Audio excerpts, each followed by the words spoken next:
Hey guys, it's Professor Freak here coming at you with another lesson, continuing in our key of C major study. Today we're going to look at some simple chord progressions, some tricks for practicing the chord switches, and just to sort of get you in a place where you can start to put together some things on your own. You know that last time we we're looking at C major chords, and before that the C major scale. Now I'm actually going to sort of jump back to those and give you sort of a different take on them. So now we know that the notes in the key of C major are C, D, E, F, G, A, B, C. Now we can assign numbers to them in that order. So 1 for the C, 2 for the D, 3 for the E, 4 for the F, 5 for the G, 6 for the A, 7 for the B, and 8 for the octave, which is the C. And much in the same way, if you notice, C major scale goes C major, D minor, E minor, F major, G major, A minor, B diminished, and then C major. There's only 7 chords. So we can assign the numbers to that in the same way that we just did with the scale.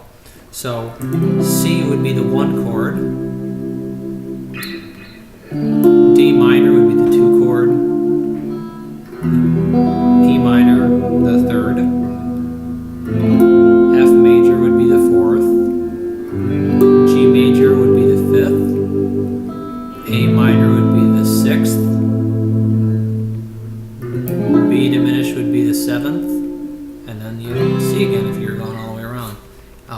So you can assign numbers to them much the same way, except there's only going to be 7 numbers, because that's the C major chord, but we're not doing anything to say it's the octave. So just remember 7 numbers for the chords in any given key. So, continuing with what we worked on C major. So, doing that, we'll look at some sort of simple chord progressions. Probably the most common major chord progression, and you will find it in all kinds of music, is 1, 4, 5. So it would be C major, F major, and G. And so, strumming.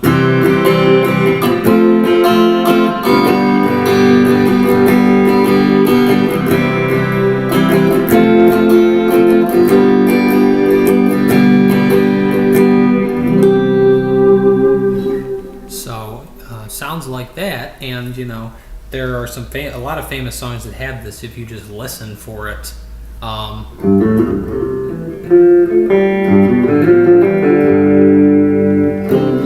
Bamba.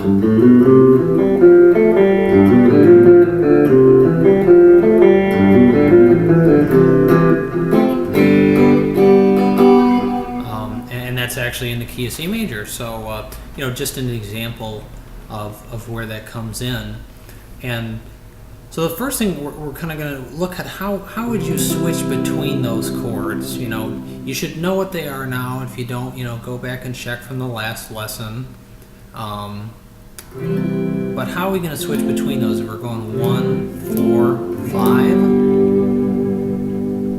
Now we know how C major is shaped. The first thing I would say is look for fingers that don't have to move in order to play whichever chord you're switching to.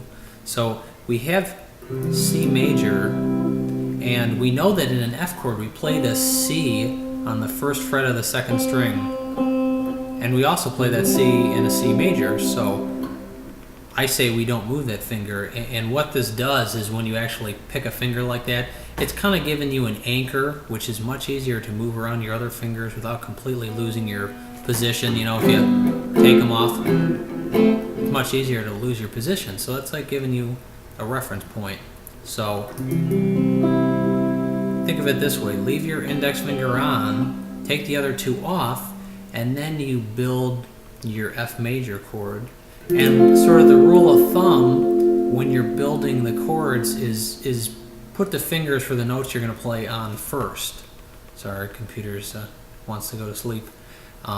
So in this situation, I'm going to want to put my middle finger or my ring finger on the 3rd fret of the D string, and my middle finger on the 2nd fret of the G string, and then I got that bar. So I don't have to move my first finger, I just have to flatten it out and then put those other guys on. And actually, if you look, this is pretty easy, because in C major, you've got your ring finger and your middle finger on the same fret, same position, just one string over. So literally all I have to do is move and flatten.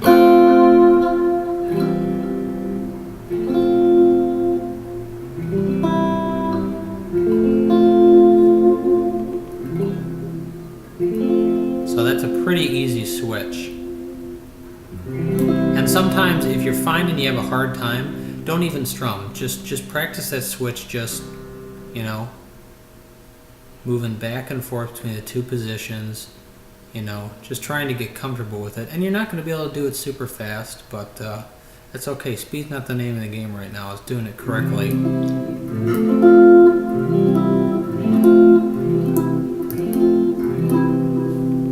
And now going from the F to the G, so you got an F, and then for the G, we got to do that shape. So, in this situation, you don't have any common notes. You don't have any notes that are in, you know, that you get to leave your fingers on. You don't have that convenience. So what I would do is I would still leave the index finger on, then I would put the notes you're going to play first. I would put your middle finger down here on the G, the 3rd fret of the 6th string, and then your, excuse me, I always say your ring finger down there, and then your middle finger on that B, the 2nd fret of the 5th string, and then you can take that off and put your pinky on up there on the G, 3rd fret of the 1st string. So you see how I take my finger off after I put the other two on. That's, again, it's just going to help you keep your place. So.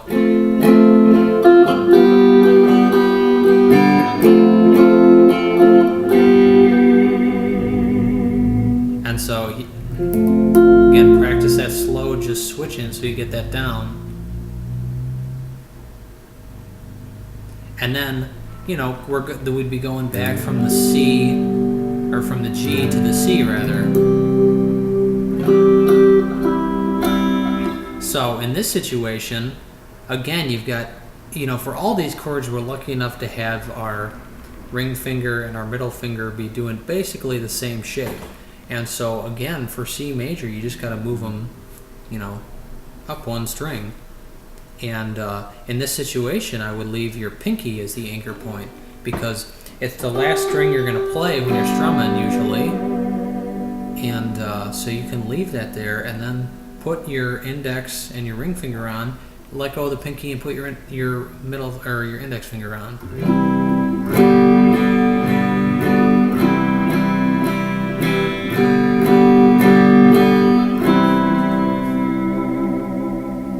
And this is really what you should be applying to any chord progression. You know, anytime if you're trying to learn a song, like, I don't know, if you're trying to learn House of the Rising Sun.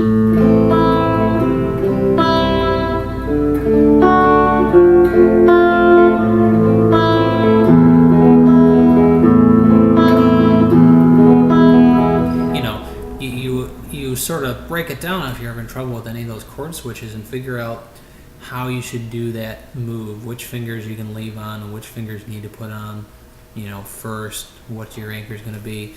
And after a while, it'll become subconscious. You won't have to think about it. Your muscle memory gets built up, but it's learning, you know, the first part that's hard.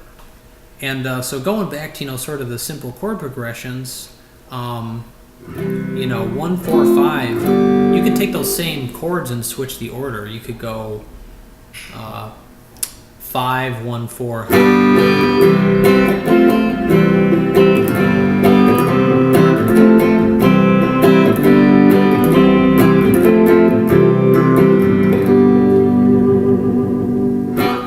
And again, you know, this is getting at the same same 3 chords. You just switch the order and it sounds different, but really common. I mean, there's a couple other songs, are Rockin' in the USA. That's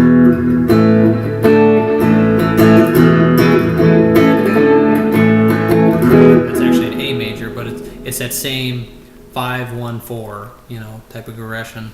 So other than that, another little simple one is almost in any chord progression where you have the 1 chord.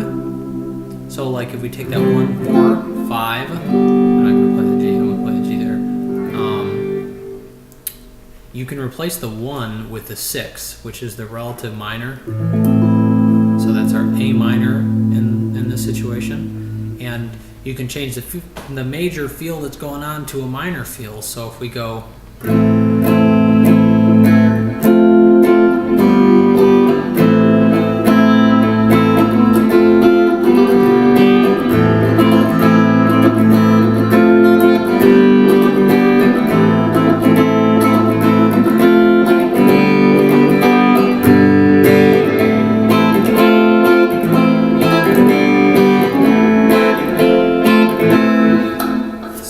see, simple little 3 chord progressions, using the 1, 4, 5, and 6, is probably the easiest way to go now to be able to put some stuff together yourself.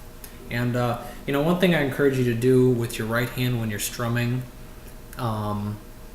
is actually make sure your wrist is relaxed, because the strumming comes from sort of rotating your wrist.